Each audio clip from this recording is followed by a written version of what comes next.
सभी को नमस्कार। करियर फर्स्ट चैनल पर आप सबका स्वागत है। डिक्टेशन लिखने के लिए तैयार रहें। Ready, start. संसार में हर प्राणी अपने लक्ष्य की ओर बढ़ रहा है। सूर्य, चंद्र, सितारे सब अपने लक्ष्य की ओर बढ़ते रहते हैं। तो फिर मैं अपने जीवन को बिना उद्देश्य के कैसे रख सकता हूँ? कोई डॉक्टर बनना चाहता है, कोई नेता, तो कोई इंजीनियर, पर मेरा उद्देश्य इनसे अलग है।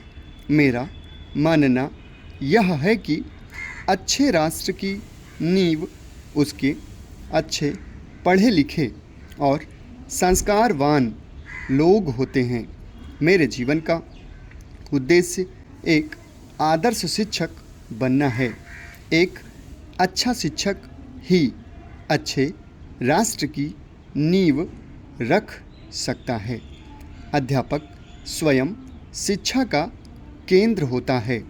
वह अपने शिष्यों को भी सुयोग्य बनाकर उनके हृदय में भी ज्ञान की ज्योति जला सकता है। क्यों न मैं भी अपनी शिक्षा की ज्योति से हर नवयुवक छात्र के हृदय में ज्ञान का दीप जला दूं।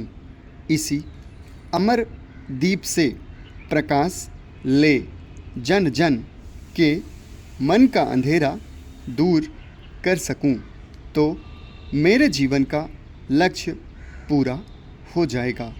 इसलिए मैं एक शिक्षक बनना चाहता हूँ और हर बालक को यह पाठ पढ़ाना चाहता हूँ कि वह भगवान से प्रार्थना करके यही वर मांगे कि हे प्रभु, मुझे अंधकार से प्रकाश की ओर ले चलो।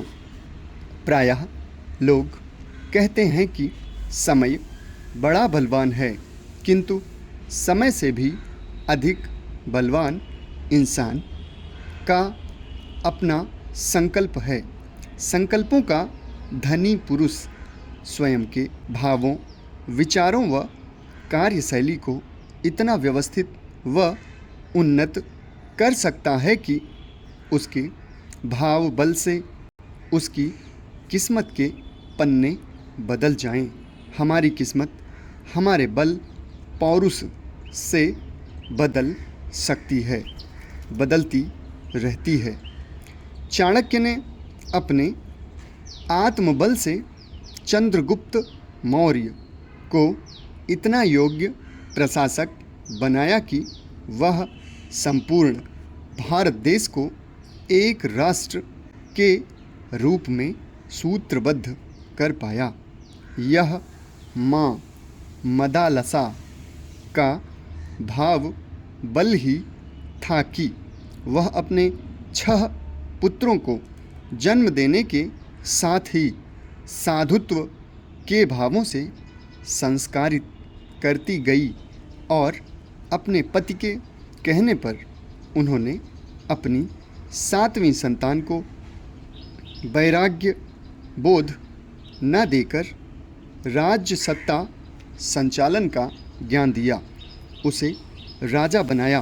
तत्पश्चात वह भी राज्य धर्म का पालन करने के बाद अपने पुत्र को योग्य बनाकर उसे राज्य पद देकर स्वयं साधु बन गया। गंगा एक नदी मात्र नहीं है। भौगोलिक दृष्टि से गंगा हिमालय की गोद से निकला एक जल प्रवाह है, जो उत्तर प्रदेश, बिहार, झारखंड तथा पश्चिम बंगाल के मैदानी भूभागों को हरा भरा बनाता है।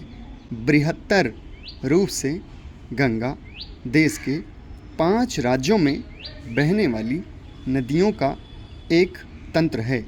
सामाजिक धार्मिक रूप से गंगा एक सूत्र है जो देश विदेश के करोड़ों लोगों को आपस में जोड़े हुए है, समाप्त।